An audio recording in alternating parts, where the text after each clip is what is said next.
Do you remember that big maple Burl slab table we built?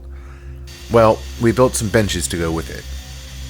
With all of this self-quarantining, it has me missing making furniture with friends.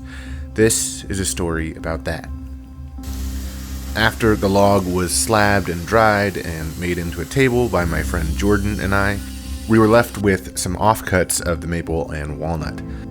I started by breaking down the slab into roughly square leg stock. I ripped a straight edge on the walnut, then took it to the table saw.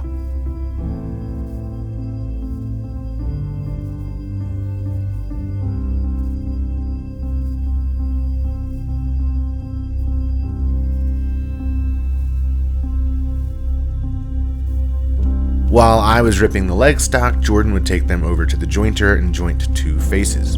We would mark the jointed faces to help keep track of them.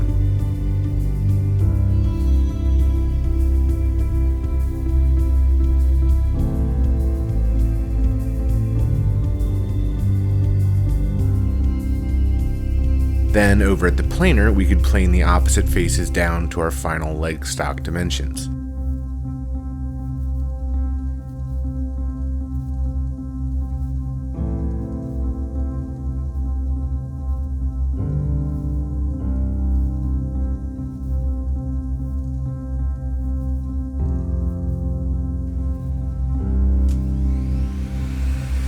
I'm a pretty visual person, so when it comes to laying out the parts of a bench like this, I like to make scale drawings to help me get my angles to look pleasing to the eye, but also to stabilize the bench. It's nice working with friends. As I laid everything out, I could give Jordan the measurements off the drawing and he could cut the parts to length.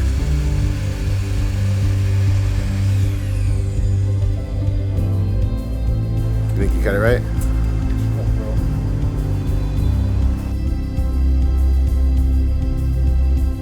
Then, as he would cut the parts, I could install a dado stack in the table saw.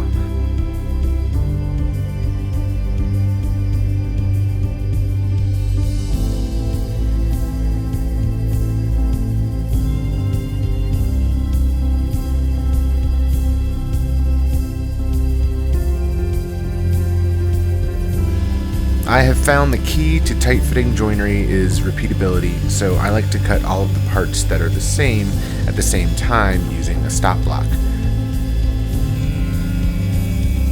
And once I get my dado stack really close, I use playing cards to shim up the workpiece if I need to, rather than fooling with the blade height. Jordan actually reminded me of this trick. A deck of playing cards in the shop is invaluable. I use them all the time for all kinds of things. I highly recommend you keep one in your shop.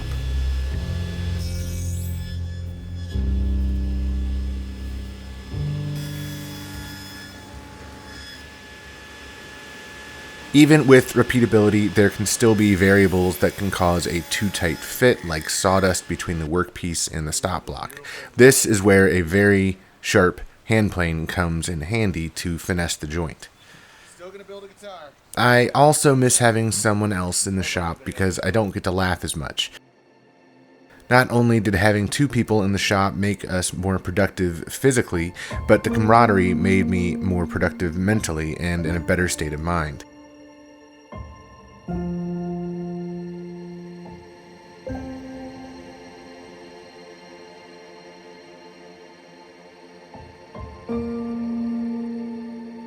Not to mention the collaborative aspect of having two furniture makers look at the same piece of wood and discuss the visual weight of a piece before cutting it up.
After sanding the tops and the bases up through the grits, Jordan and I applied the same monocoat finish we applied to the top.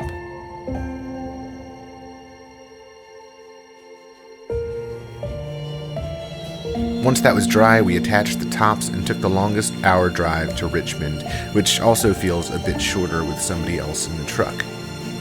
And we delivered the table and the benches to the client, and she loved it. I guess what I'm trying to say is, before this COVID pandemic, there were a lot of things I took for granted. After we all get through this, I think we'll all see the world we live in through a slightly different set of eyes. At least I will.